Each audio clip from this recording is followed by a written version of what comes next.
Avat Hashem, le Zohar de ce matin, dédié par Madame Sylvia Derry, Lulu Nishmat sa mère, Lisa Batrana. Dit le Rabbi Shimon Bar Yochai, Echa Yashva Badad. Cette semaine, le Zohar il va parler de la Megillat Echa, le scroll de Echa, parce qu'on s'approche vers la semaine de Tisha B'Av. Toujours Parashat Devarim, elle tombe dans la semaine de Tisha B'Av. Okay? Et là, le Megillat Echa, le scroll de Echa, commence par le mot Echa Yashva Badad. Pourquoi Echa? On dit, la Gemara dit, quand quelqu'un écrit un livre, toujours il faut appeler le livre quelque chose qui fait insinuation à son prénom ou à son nom. Okay? Comme ça, hein, si quelqu'un le vole, le livre, il a une siman. Parce qu'avant, il y avait des gens qui volaient les livres. Qu'est-ce que c'est voler le livre? Les gens écrivaient des livres, ils leur volaient le livre, et après ils mettaient un nom à eux, et ils imprimaient le livre comme si eux, ils l'ont écrit.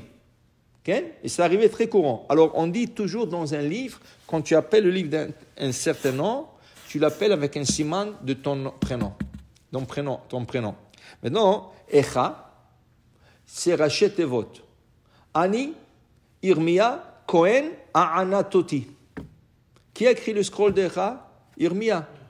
Qu'est-ce qu'était Irmia? Un Cohen. De quelle ville venait Irmia? Anatot.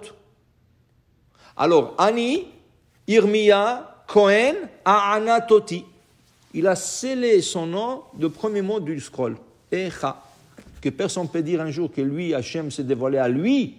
Et lui, il a dit ce scroll de Echa que nous lisons le jour de Tisha B'Av. Et ici, Rabbi Hanina et Rabbanan, Patri Vamri Kera, Badam Arishon. Rabbi Hanina et Rabbanan, ils ont étudié Parashat Devarim avec le livre de Echa. Ils ont dit, Echa, l'histoire de Echa, c'est l'histoire d'Adam Arishon. Ils font une comparaison. Mashvim, ben Mashikra Babayt Arishon, Bachurban Abayt, im Adam Arishon. C'est quoi la comparaison? Quand il y avait Jérusalem, le premier temple, qui a construit le premier temple? Le roi Salomon. Le roi Salomon, il y avait une richesse, une abondance dans Israël, j'ai jamais vu. Les trottoirs, la Gemara dit, les trottoirs de la rue étaient faits en or.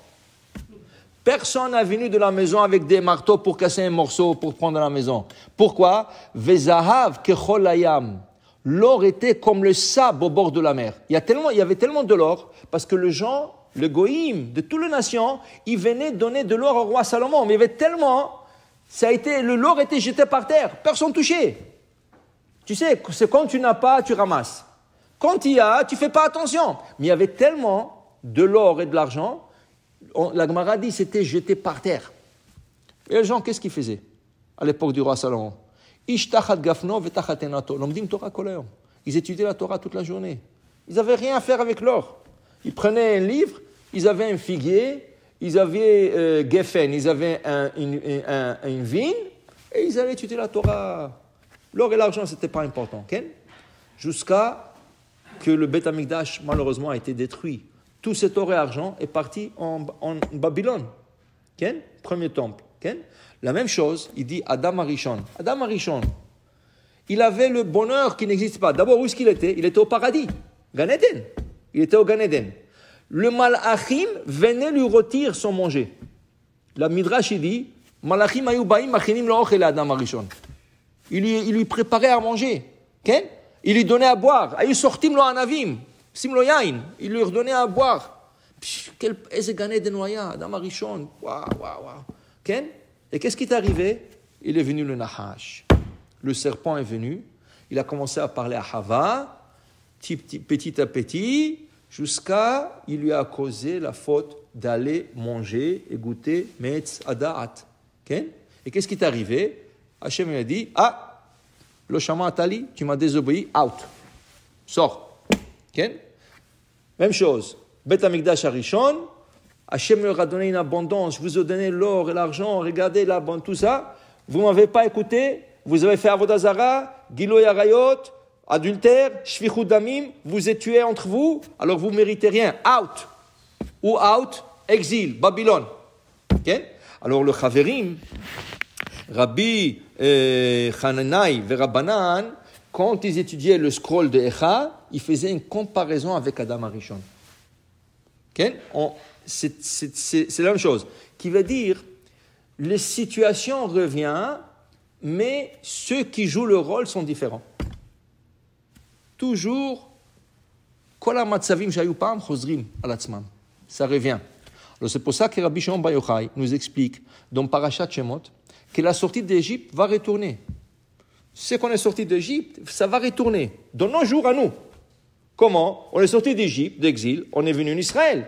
La même chose. On va sortir de l'exil. Avant c'était Égypte, maintenant c'est l'exil. On va retourner. Mais qu'est-ce qui est arrivé à la sortie d'Égypte? 4/5 du peuple ne voulait plus sortir. 4/5, 80% du peuple, on dit non, top là nous. On est bien ici, oh, les enfants sont à l'école, moi j'ai mon travail, je viens de payer mon hypothèque. Tu crois que je vais aller en Israël maintenant? Mais je ne suis pas fou, j'ai travaillé toute ma vie pour ça. 4/5 du peuple d'Israël ne voulait pas sortir d'Égypte. Quand Mashiach il va venir, dit Rabbi Shimon Bar Yochai, 80% des Juifs ne voudront pas retourner en Israël. Tu comprends? L'histoire répète sur elle-même, les personnages sont différents. Mais c'est exactement la même chose. Okay? Tout ce qui est arrivé à Israël pendant des années va se refaire à la fin, et ça va être. Et malheureusement, qu'est-ce qui est arrivé? Tous ceux qui ne voulaient pas sortir, ils sont restés, ils sont morts en Égypte. Okay? Rien que ceux qui sont sortis, le 20% qui sont sortis, c'est eux qui vont aller en Israël. Okay? Alors pour dire, il ne faut pas répéter les mêmes fautes. L'olach sera la taoyot. Il ne faut pas répéter les mêmes fautes. Tu comprends? Alors il dit ici, c'est pour ça qu'ils ont fait la comparaison entre Echa, le premier temple, et Adam Arishon. C'était la même histoire exactement, différents personnages. Alors pour vous dire, il faut apprendre de les leçons et de ne pas faire les mêmes erreurs. Comme ça, on a le mérite de participer dans la Géoula. Baruch Adonai La'olam. Amen ve Amen.